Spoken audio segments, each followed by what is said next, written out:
Hello students, welcome in सहज शिक्षण YouTube channel. Students, आज आपण 8th स्टँडर्डचा सब्जेक्ट बघत आहोत, जिओग्राफी, आणि त्यामधला 8 चॅप्टर आहे इंडस्ट्रीज म्हणजे उद्योग. तर या चॅप्टरचा आज आपण कंप्लीट एक्सरसाइज बघणार आहोत. तर या आधीचे सुद्धा जे चॅप्टर्स आहेत त्याचे सुद्धा एक्सरसाइज ऑलरेडी आपल्या चॅनलवरती अपलोड केलेले आहेत.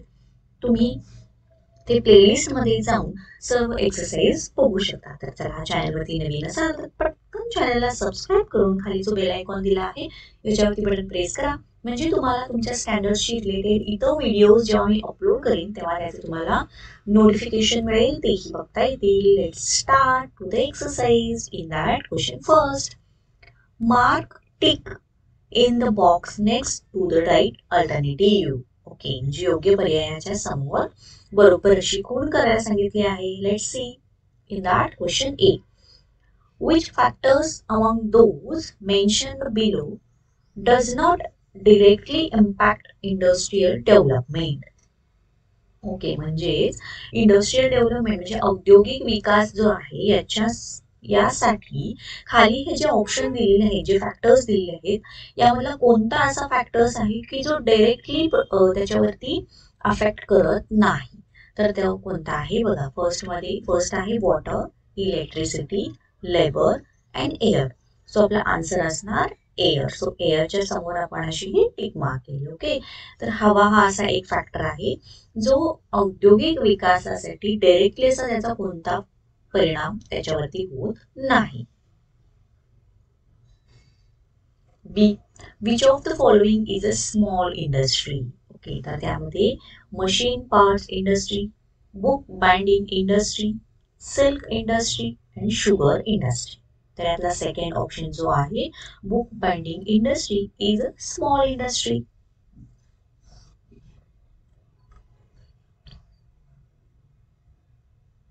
C question, which of the following cities is not an IT center. Okay, तर खाली जे शहरं दिलेले आहेत या शहरांमध्ये IT सेक्टर नाही आहे असं कोणती सिटी आहे. तर यामध्ये ऑप्शन आहेत old Delhi, new Delhi, Noida and Bengaluru. तर यातला फर्स्ट ऑप्शन जो आहे ओल्ड दिल्ली, तर जुनी दिल्ली आपण जे म्हणतो, इथे IT सेक्टर किंवा IT सेंटर नाही. D, an amount of 2% of the profits have to be utilized for which purpose by industries. Okay, म्हणजे जे इंडस्ट्री उद्योग आहे यांच्यामध्ये जे प्रॉफिट होतं यातले 2% प्रॉफिट जे आहे हे कोणत्या कामासाठी युटिलाइज करावं लागतं. तर यामधलं ऑप्शन आहे फर्स्ट इन्कम टॅक्स, सेकंड आहे कॉर्पोरेट सोशल रिस्पॉन्सिबिलिटी, थर्ड आहे goods and service tax and fourth आहे सेल्स टॅक्स. त्यातला सेकंड ऑप्शन जो आहे कॉर्पोरेट सोशल रिस्पॉन्सिबिलिटीज म्हणजे उद्योगांचे सामाजिक दायित्व किंवा सामाजिक जबाबदारी आपण म्हणतो, यासाठी जे टोटल प्रॉफिट चाललं आहे यातले 2% त्यासाठी युटिलाइज करावं लागतं.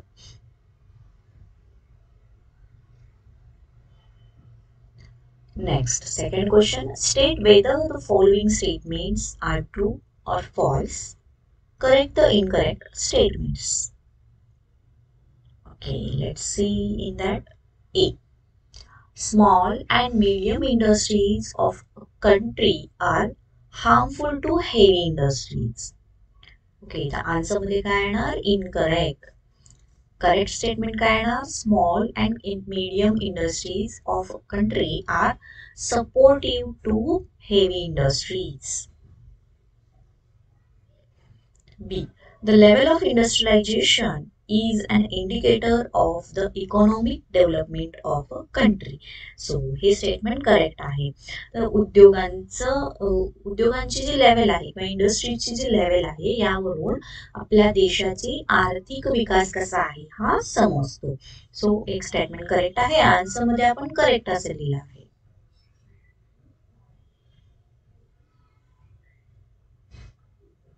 C, the aim of the Industrial Development Corporation is to decentralize industrialization. Okay, म्हणजे MIDC जे आहे त्यांचं एम काय आहे, तर त्यांचं ध्येय काय आहे, तर उद्योगांचं विकेंद्रीकरण करणे. डिसेंट्रलाइज म्हणजे विकेंद्रीकरण करणे. तर हे जे स्टेटमेंट दिलेलं आहे हे करेक्ट स्टेटमेंट आहे, त्यामुळे आपण आन्सरमध्ये करेक्ट लिहिलं आहे.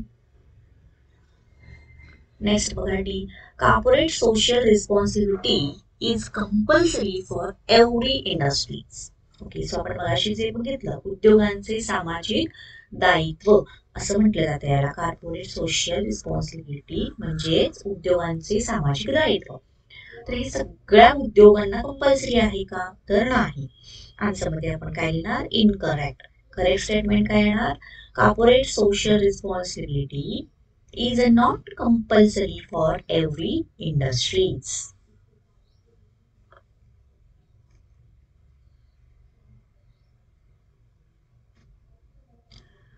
स्टुडंट्स, तुम्हाला जर व्हिडिओ आवडत असेल तर व्हिडिओला पटकन लाईक करा. चॅनलला तुम्ही अजूनही जर सबस्क्राईब केलं नसेल तर चॅनलला पटकन सबस्क्राईब करून घ्या. Let's see third question. Answer the following questions in 3 to 4 lines.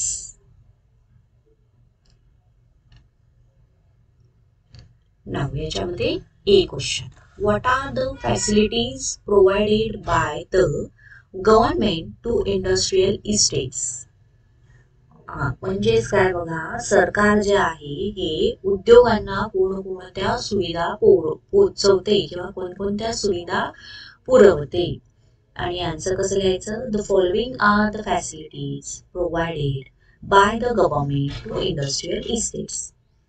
So याच्यामध्ये first point, government gives concessional rate म्हणजे सवलत दिली जाते to the estates for electricity, water and taxes. म्हणजे वीज, पाणी आणि जे कर आहे याच्यामध्ये यांचा जो दर आहे याच्यामध्ये थोडी सवलत दिली जाते. आणि estates are also provided piece of land at concessional rate by the government. तर त्याचबरोबर उद्योगांच्यासाठी सरकारकडून सवलतीच्या दरात जमीन सुद्धा पुरवली जाते.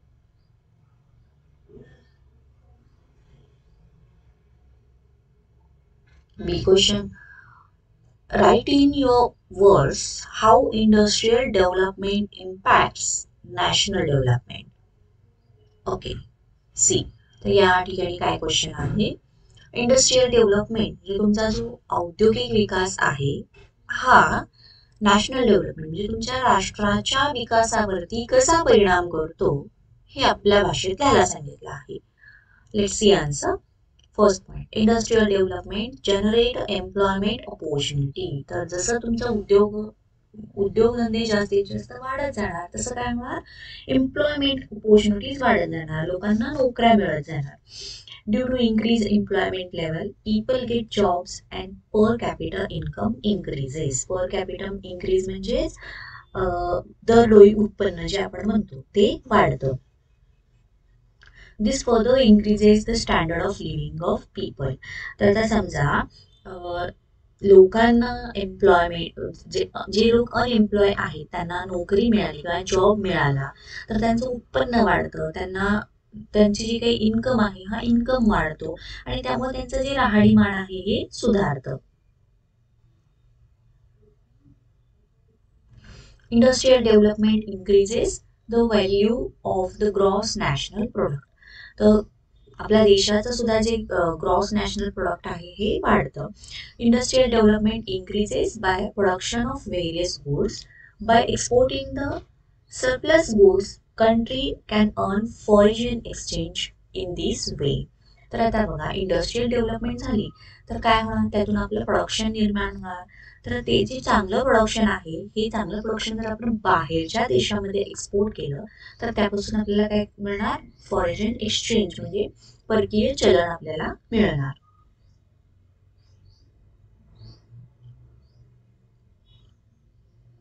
आणि अशा प्रकारे इंडस्ट्रियलची डेव्हलपमेंट झाली तर त्यामुळे नॅशनल डेव्हलपमेंट सुद्धा होणार.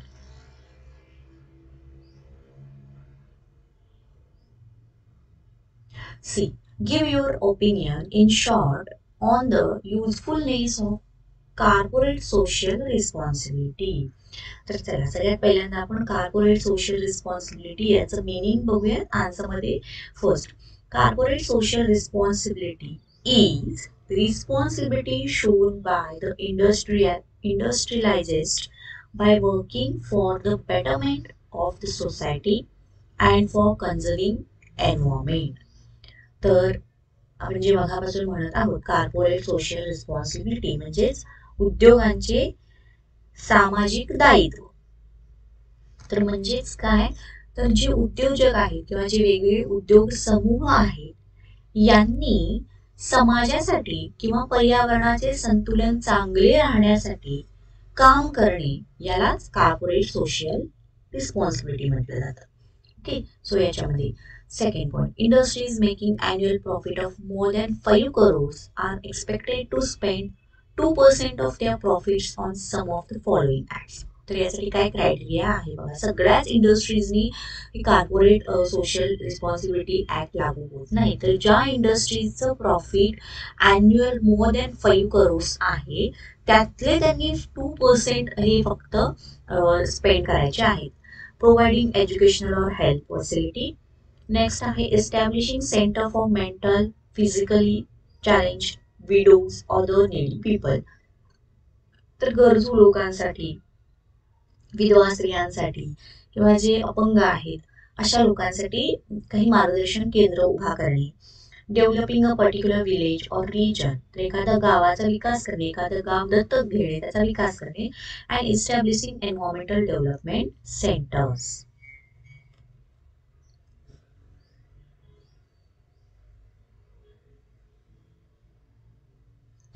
Corporate social responsibility increases the welfare of people and so proves beneficial to the society. तर त्यामुळे काय होतं, समाजातील लोकांचं कल्याण होतं.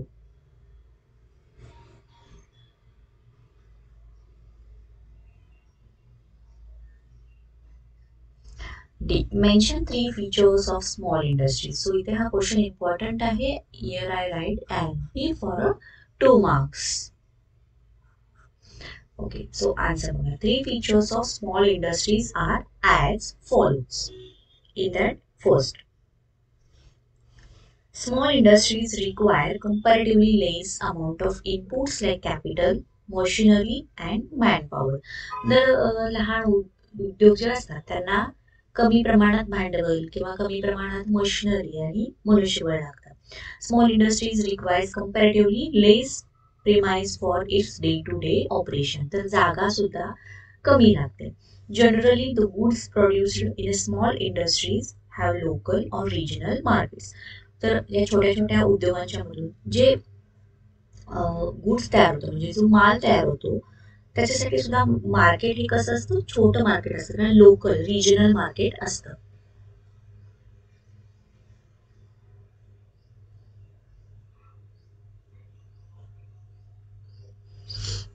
स्टुडंट्स, व्हिडिओ आवडत असेल तर पटकन व्हिडिओला लाईक करा. चॅनलला अजूनही सबस्क्राईब केलं नसेल तर चॅनललाही सबस्क्राईब करून घ्या. Fourth question, write detailed answer to the following questions. याच्यामध्ये A, explain the factors affecting industrial development. Okay, तर असे कोणते फॅक्टर्स आहेत जे औद्योगिक विकासावरती परिणाम करतात. त्याच्यामध्ये first, scientific and technological advancement, quantity and quality of labor, speedy transportation facilities, ready markets, availability of raw materials, government policies, political stability, etc. are factors that influence the industrial development of nation. तर हे जे factors आहेत हे सगळे या industrial डेव्हलपमेंटसाठी affected आहेत किंवा include करतात ते त्याच्यासाठी. आता त्यासाठी एक्झाम्पल बघू. For example, dense forest area म्हणजे जंगल एरिया जो आहे किंवा माउंटेनियस एरिया, पर्वतीय प्रदेश आहेत, डेझर्ट रिजन म्हणजे वाळवंटी प्रदेश आहेत, have extreme physiographical features. Transport facilities are found to be limited in such area. तर अशा वाळवंटी प्रदेशामध्ये किंवा पर्वतीय प्रदेशांच्या मध्ये जी वाहतुकीच्या सोयी सुविधा असतात त्या खूप कमी प्रमाणात असतात. Therefore industrial development is found to be limited in such region. So obviously तिथं उद्योगधंदे हे कमी असतात. Third, for example, agriculture is developed on a large scale in the fertile plains and regions of the moderate rainfall. तर जिथे सपाट मैदानी प्रदेश आहे किंवा जिथे मॉडरेट रेनफॉल होतो तर तिथे शेतीतून मिळणारे जे उत्पादन आहे हे जास्त मिळतं.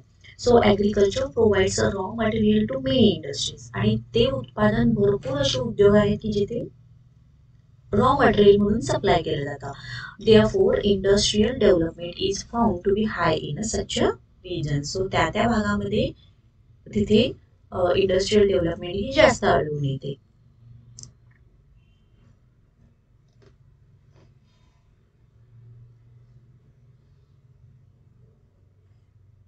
B question. State the advantages of the Maharashtra Industrial Development Corporation म्हणजे MIDC.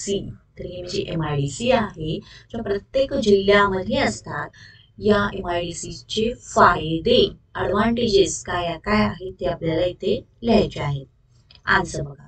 The advantages of Maharashtra Industrial Development Corporation are as follows. First, the state government of Maharashtra established Maharashtra Industrial Development Corporation म्हणजेच MIDC on 1st August 1962. Okay.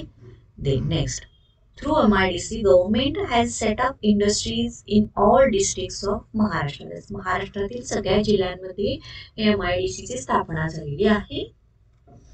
MIDC supports the industrial growth and decentralization of industries. तर उद्योगांचा विकास झाला पाहिजे आणि उद्योगांचे विकेंद्रीकरण झाले पाहिजे हे या MIDCचं ध्येय आहे. Next point, government gives concessional rate to the state industries for electricity, water and taxes. Estate or industries are also provided piece of land or at concessional rates by the government. Next, MIDC has been playing an important role in generating employment opportunity in all the 36 districts of Maharashtra. तर हे जे MIDC ची स्थापना झालेली आहे प्रत्येक जिल्ह्यामध्ये त्यामुळे तिथे रोजगाराच्या ज्या संधी आहेत त्या निर्माण करण्यासाठी याचा खूप महत्त्वाचा भाग आहे. MIDC has been playing an important indirect role in increasing per capita income and standards of living of people in Maharashtra.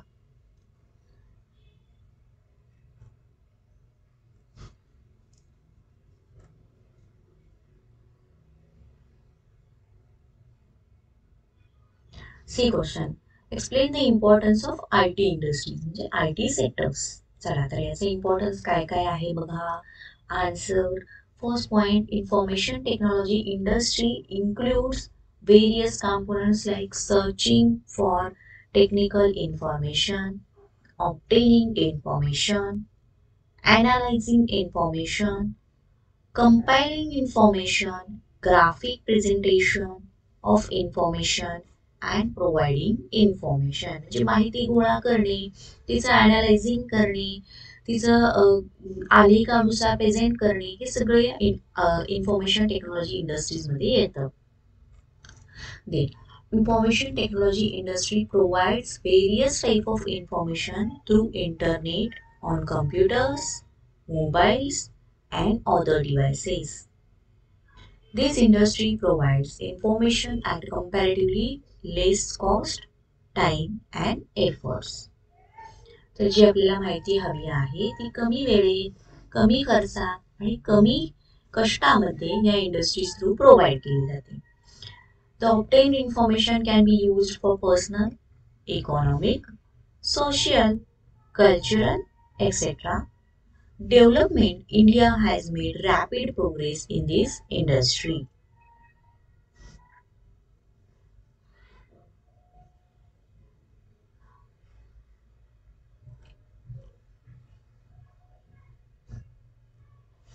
Chalo, D question. Considering India's population, the development of industries is a good solution to the problem of unemployment. Explain. तर इथे question काय आहे समजून घ्या. भारताची लोकसंख्या लक्षात घेता भारतामध्ये जी बेरोजगारी वाढत चाललेली आहे त्याच्यावरती गुड सॉल्युशन म्हणजेच उद्योग डेव्हलपमेंट करणे किंवा इंडस्ट्रीज डेव्हलपमेंट करणे, हे त्यांनी असं विधान दिलेलं आहे. तर याबद्दल आपल्याला एक्सप्लेनेशन द्यायचं आहे. तर बघा, according to census 2011 the population of India was nearly 121 crores. म्हणजे 2011 साली जी जनगणना करण्यात आली त्यानुसार भारताची जी लोकसंख्या होती ती 121 करोड इतकी होती. So second point, in India majority of people are engaged in agriculture. तर भारतामध्ये शेती हा जास्त प्रामुख्याने व्यवसाय केला जातो. In India agriculture is a seasonal in nature. तर ते कसे शेती केली जाते, हंगामी स्वरूपाची. Therefore the unemployment rate is found to be high in India. तर शेती हंगामी स्वरूपाची केली जाते त्यामुळे इथे जी एम्प्लॉयमेंट आहे, अनएम्प्लॉयमेंट रेट जो आहे हा जास्त दिसतो. Therefore it is essential to develop industries in India. By developing small industries, unemployed people will get employment opportunities. Small industries will help in providing jobs to less skilled, less educated people.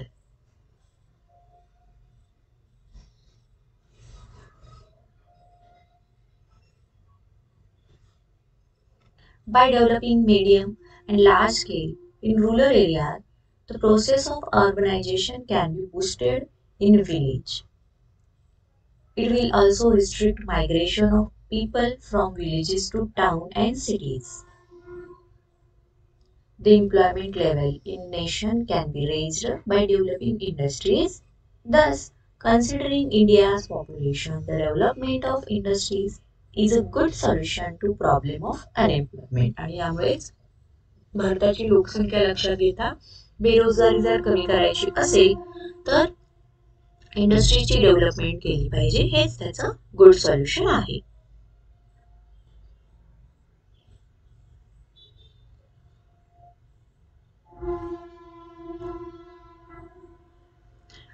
Next fifth question, prepare the flow chart for following statement. तर या ठिकाणी काय statement आहे, the journey of clothes we use from farm to our waist. तर आपण जे कपडे वापरतो त्या कपड्यांची जर्नी इथे आपल्याला एक्सप्लेन करायला सांगितलं आहे, शेतीपासून आपल्यापर्यंत. तर agriculture raw material cotton, then thread making, then cotton fabric making and then cloth making.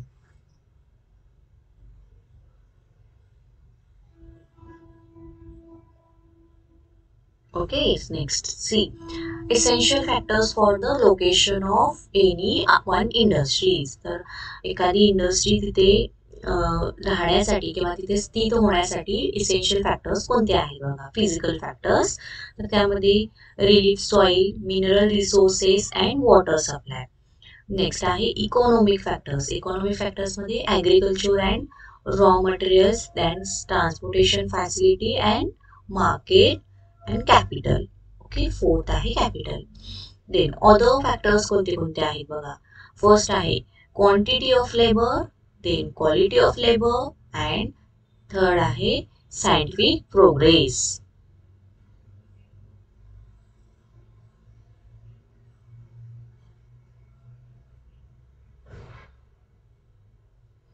चलो next sixth question, highlight the differences. म्हणजे फरक लिहायचा आहे आपल्याला. तर यामध्ये medium industries and heavy industries. Okay, तर medium industries according to quality of inputs. तर मीडियम इंडस्ट्रीजला इनपुट्स काय काय असतं compare to the heavy industries. Medium industries require inputs like capital, manpower, machinery etcetera in lesser quantity. Okay, तर जे मध्यम स्वरूपाचे उद्योग आहेत यांच्यासाठी भांडवल किंवा मनुष्यबळ, मशिनरी या सगळ्या कमी प्रमाणात लागतात. But in heavy industries compare to medium industries, heavy industries requires input like capital, manpower, machinery, etc. in greater quantity. तर जे मोठे मोठे इंडस्ट्रीज आहेत, उद्योगधंदे आहेत, त्याच्यामध्ये भांडवल जास्त लागतं, मनुष्यबळ जास्त लागते, ते मशिनरी सुद्धा जास्त लागते. आता त्याचे एक्झाम्पल काय आहे? Fruit processing industries. Food processing industries म्हणजे लोणची बनवणे, जाम बनवणे, सरबत बनवणे, सॉस बनवणे, अशा ज्या इंडस्ट्रीज आहेत त्या मीडियम स्केल इंडस्ट्रीजमध्ये येतात. देन जॅगरी मेकिंग आणि फर्निचर मॅन्युफॅक्चरिंग एक्सेट्रा. ओके, तर याच्यामध्ये याचे एक्झाम्पल कोणते येतात? शुगर मॅन्युफॅक्चरिंग म्हणजे साखर कारखाने, टेक्सटाईल इंडस्ट्रीज म्हणजे सूत गिरणी, ऑटोमोबाईल मॅन्युफॅक्चरिंग इंडस्ट्रीज एक्सेट्रा.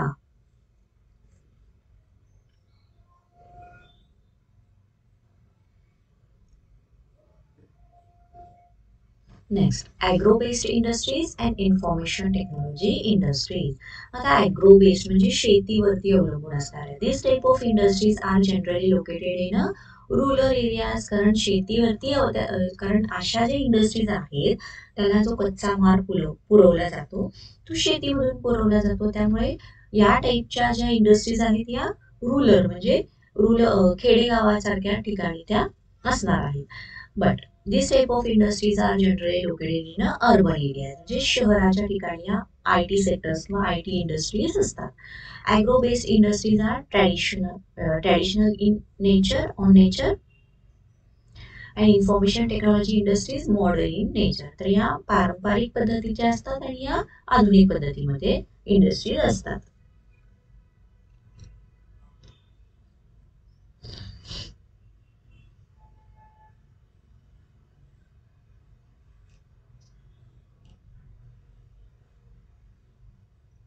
तर चला विद्यार्थ्यांनो, याचबरोबर आपला हा एक्सरसाइज इथे संपलेला आहे. तुम्हाला व्हिडिओ आवडला असेल तर व्हिडिओला पटकन लाईक करा, चॅनलला सबस्क्राईब करा. Thank you. Bye bye.